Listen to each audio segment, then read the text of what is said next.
अस्सलामुअलैकुम वरहमतुल्लाहि वबरकातुह। उम्मीद है मेरी तमाम सिस्टर्स ईमान और सेहत की बेहतरीन हालत में होंगी इंशाअल्लाह ताला। आज हम इखलाक सीरीज़ का एक और बहुत ही अहम टॉपिक आपके साथ डिस्कस करेंगे और वो है जी बेनियाज़ी।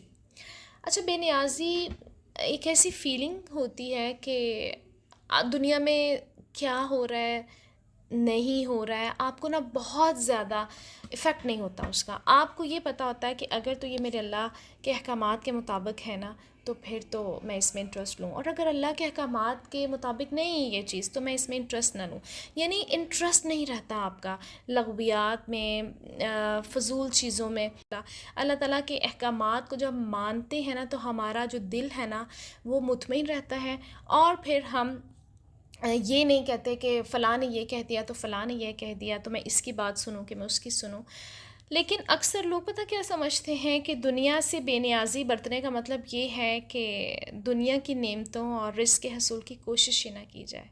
ऐसा तो बिल्कुल नहीं है, कोशिश तो हमने करनी है। देखें, ये दुनिया क्या है कि इम्तिहान की जगह है ना। हम रोज़ाना यहाँ पर एक एक पेपर सॉल्व कर रहे हैं। अगर आप पेपर बिल्कुल ब्लैंक छोड़ देंगे तो आपको तो ज़ीरो नंबर मिलेंगे। कुछ ना कुछ तो लिखें, उस पर कुछ अच्छा होगा, कुछ बुरा होगा, कुछ सही होगा, कुछ गलत होगा, कुछ तो मार्क्स आपको मिलेंगे। अगर आप पर्चा सॉल्व ही नहीं करते हैं, पेपर को सॉल्व ही नहीं कर रहे हैं, तो ऑब्वियसली आप तो बिल्कुल खसारे में हैं। क्या तरीका होना चाहिए इसको देखने के लिए हम देखते हैं सूरह फुरकान में अल्लाह ताला फरमाते हैं वल्लज़ीना इज़ा अनफ़क़ू लम युस्रिफ़ू व लम यक़तुरू व कान बैन ज़ालिका क़वामा। और वो लोग जब वो खर्च करते हैं ना, तो ना वो इसराफ़ करते हैं और ना वो बुखल करते हैं, और उसके दरमियान मुतदल तरीका होता है। यानी mid way is the best way. हमने क्या करना है, हमने दरमियाना रास्ता इख्तियार करना है। और यकीन जाने कि बहुत सारे ऐसे मामलात आते हैं ज़िंदगी में जहाँ पर हमें नहीं पता चल रहा होता। अब यहाँ पर हमें खामोश रहना चाहिए, हमें बोलना चाहिए। कभी कभी तो हम इतने रिजिड हो जाते हैं कि हम कहते हैं कि हमने तो सोच लिया, हमने तो किसी के मामले में दखल ही नहीं देना, जो चाहे जो करता रहे, हमें फ़र्क नहीं पड़ता। मैं और बस मेरे अल्लाह की बातें हैं और हमारी इबादत है। ऐसा नहीं है। अल्लाह ताला ने आपको दुनिया में भेजा है तो इस दुनिया की आजमाइशें, ये जो रिश्ते हैं ना, ये साथ साथ चलने हैं। हम इतना खुद गर्ज होके भी नहीं रह सकते कि आपको कोई फ़र्क ही नहीं पड़ा कि कोई पास क्या कर रहा है, सही कर रहा है, गलत कर रहा है। अमर बिल मारूफ व नही अनिल मुनकर, ये हुक्म हमें कुरान पाक में दिया है, अल्लाह ने ही दिया है। So we have to follow it. लेकिन कभी कभी ना हम ओवर हो जाते हैं, हम इतनी ज़्यादा दखल अंदाज़ी लोगों की ज़िंदगी में करना शुरू कर देते ना कि वो हमसे बेजार हो जाते हैं। तो हमने क्या करना है, मिडवे ढूंढना है। और मिडवे ढूंढते ढूंढते मैं कहती हूँ सारी ज़िंदगी इंसान की गुजर जाती है, और बहुत सारे मौक़ों पे उसे लग रहा होता है यहाँ मैंने सही कर दिया और यहाँ मैंने गलत कर दिया। बेहतरीन इंसान मैं कहती हूँ वही है जो वक्त के साथ इंसान अपने आप को चेंज करे। क्योंकि जो बिल्कुल अपने बिहेवियर पे सख्त हो जाते हैं ना, कि नहीं हमने जो कह दिया, हमने जो कर लिया वही सही है, तो वो फिर सक्सेसफुल नहीं हो सकते। क्योंकि उनके अंदर बहुत सी कमियां हो जाती हैं। उनको लगता है हमारी ज़ात परफेक्ट हो गई है। तो परफेक्शन तो किसी में भी नहीं है, सिर्फ अल्लाह की ज़ात है जो परफेक्ट है। अच्छा, दुनिया की जो मालो दौलत है ना, ये भी एक आजमाइश का सामान है ना हमारे लिए।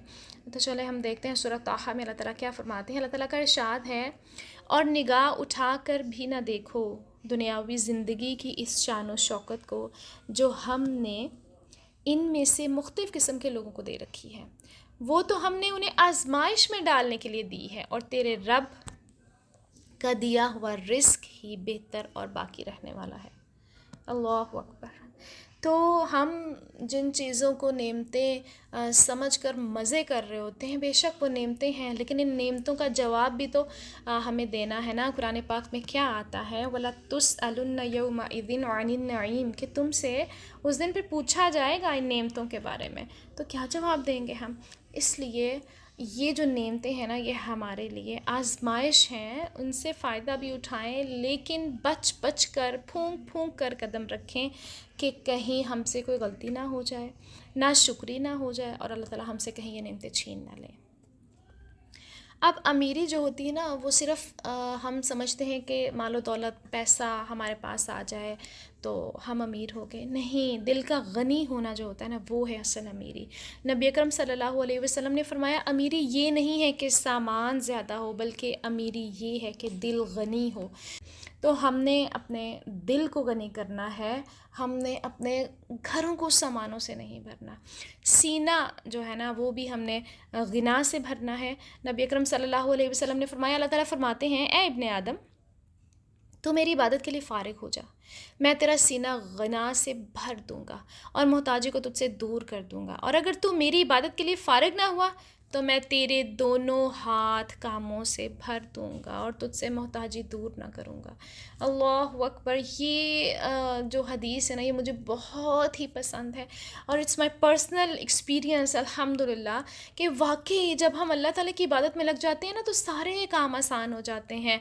लेकिन जब हम कहते हैं ना, हमारे पास तो वक्त ही नहीं मिलता, कुरान पढ़ने का वक्त ही नहीं मिलता, नवाफिल पढ़ने का वक्त ही नहीं मिलता, तस्बीहात करने का, तो वाकई वक्त मिलता, आपको फिर किसी चीज़ का वक्त नहीं मिलता। आपके काम इतने ज़्यादा बिखर जाते हैं, यानी वही जो बर्तन आपने 10 मिनट में धोने होते हैं ना, उसमें ऐसी बेबरकती हो जाती है कि वो आपको 2 घंटे लग जाते हैं और आपसे वो बर्तन नहीं धुलते हैं। हमारे वो काम जो हम, जैसे हम बाहर मार्केट जाना हो, हमने वो काम जो 1 घंटे में करना हो ना, हमारे 6-6 घंटे मार्केट में गुजर जाते हैं, ट्रैफिक में ख़वार हो जाते हैं, कभी कोई चीज़ नहीं मिल रही, कभी मैचिंग नहीं मिल रही, हमारे 6 घंटे बर्बाद हो जाते हैं। क्यों? क्योंकि हमने अल्लाह ताला को कहा है, नाउज़ुबिल्लाह, कि हमारे पास वक्त नहीं है अल्लाह की इबादत के लिए। अस्तगफिरुल्लाह। आप सोचें कि हम जब हम नहीं पढ़ रहे होते ना, तो इन शॉर्ट इनडायरेक्टली हम मना ही कर रहे होते हैं, हम अल्लाह ताला को ये कह रहे होते हैं कि हमारे पास तो टाइम ही नहीं है। जब हम नमाज नहीं पढ़ते, जब हम कुरान नहीं पढ़ते, जब हम अल्लाह के साथ वक्त नहीं गुजारते, तो हम कहते हैं अल्लाह ताला हमारे पास सबके लिए वक्त है लेकिन आपके लिए वक्त नहीं है। अस्तगफिरुल्लाह, अस्तगफिरुल्लाह। अल्लाह ताला हम सबको माफ़ करे और हमारे सीने को गिनाह से भर दे। देखें, हमारी ज़िंदगी में ना बहुत सी नेमतें हैं, लेकिन फिर भी हम मुतमईन नहीं रह पाते। क्यों नहीं रह पाते? क्योंकि असल इत्मीनान तो क्या है? अल्लाह के ज़िक्र में है।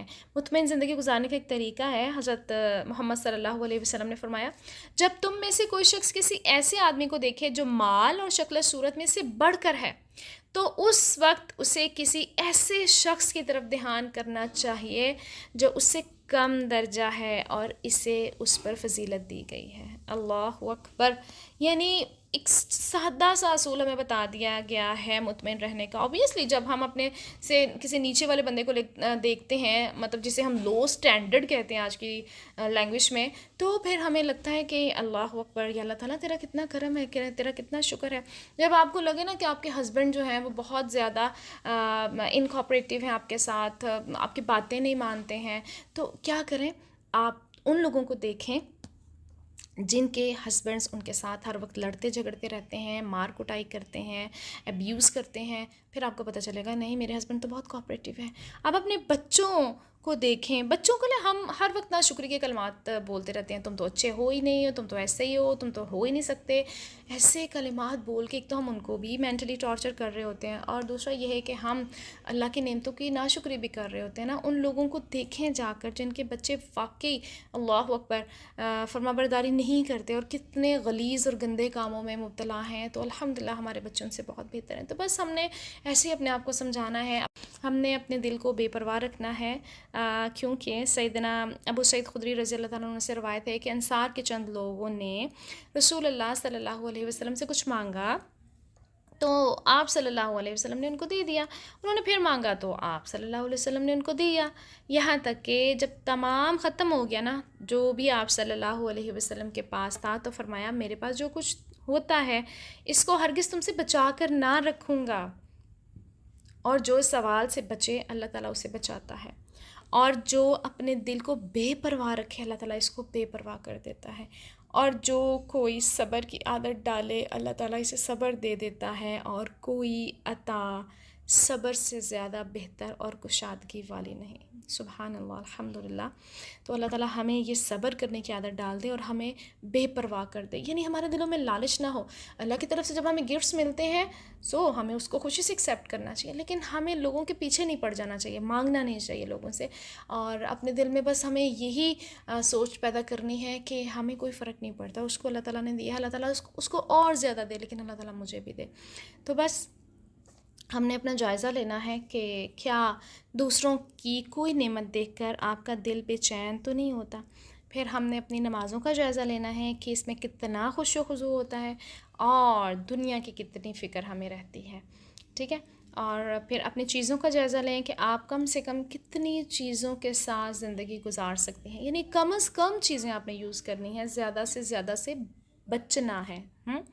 और अमली काम आपने ये करना है कि अपनी नेमतों का जायज़ा लेना है। आज ज़रा सुकून से अपने आप को रात को थोड़ा सा टाइम दें और फिर सोचें कि अल्लाह ताला ने आपको कितनी नेमतें दी हैं, और फिर अपने लिए क़नाअत की दुआ मांगें, यानी जो भी है उसमें सब्र व शुक्र जिसे कहा जाता है वो करने की आदत अपनाएं, ताकि हमें अपनी ज़िंदगी जो है ना वो आसान लगे, खुश रहें हम लोग। हम पुरानी ज़िंदगियों के रोने ना रोते रहें कि पहले तो हम ऐसे थे, पहले तो हम ऐसे थे और अब हम ऐसे हो गए। पहले हम जैसे भी थे अब हम ऐसे हैं ना, तो हमने इसी को एक्सेप्ट करना है। अल्हम्दुलिल्लाह। चलिए, अपना बहुत ख्याल रखिएगा, फिर मिलेंगे इंशाअल्लाह। जज़ाकुमुल्लाहु खैरन कसीरा।